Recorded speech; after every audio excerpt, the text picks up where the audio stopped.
And now we have Shalate Teffo representing Virginia Tech.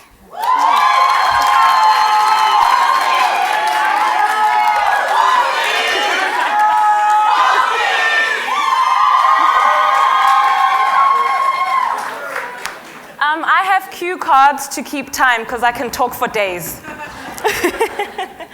I grew up at a time in South Africa where the apartheid system had constitutionally come to an end.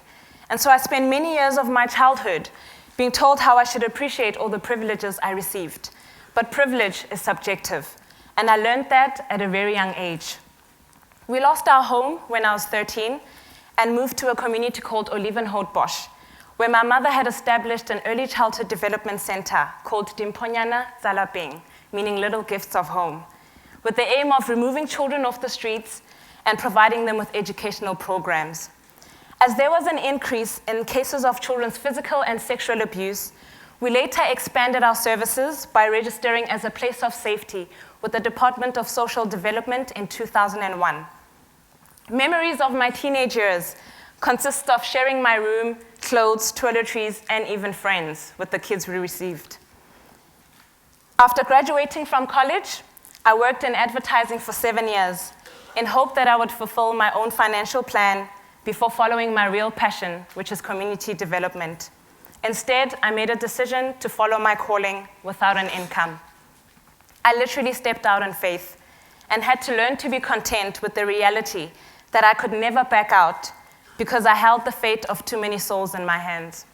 15 years later, we still do not qualify for government funding because 80% of our children are illegal immigrants, which our government does not acknowledge. We survive through income-generating initiatives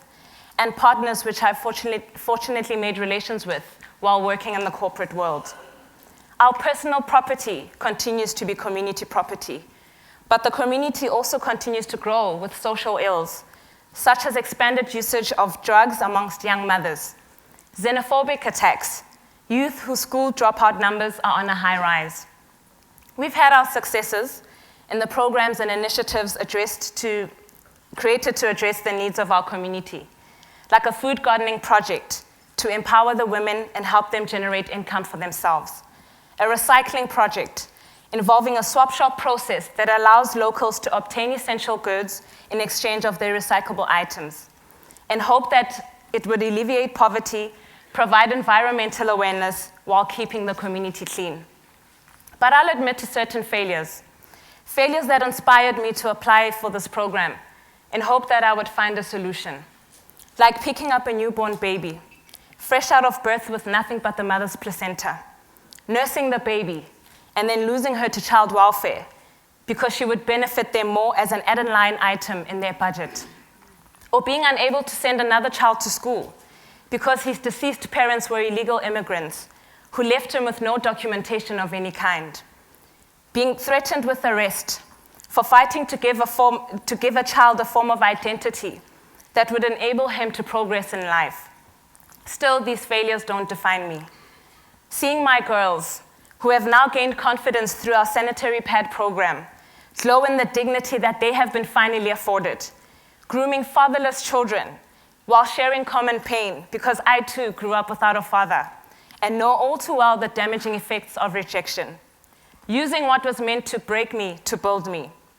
These are all at the heart of who I am. I stand here with the utmost honor, knowing I'm representing them and what we have overcome together. And after spending 6 weeks with my fellows from all over the continent and learning about the odds that they too fight every day, after we all came together to grieve the loss of our dearest JP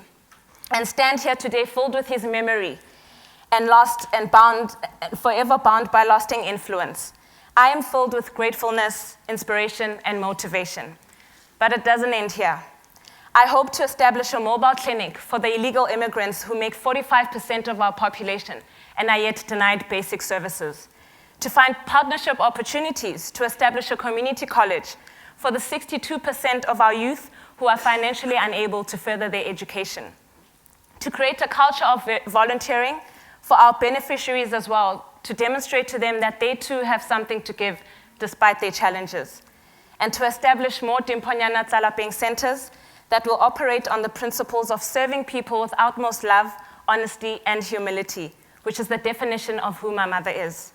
I know for certain that through the Civic Leadership Program, I have come to see, understand, and cement my future and dedication as a leader, and for that, I have you all to thank.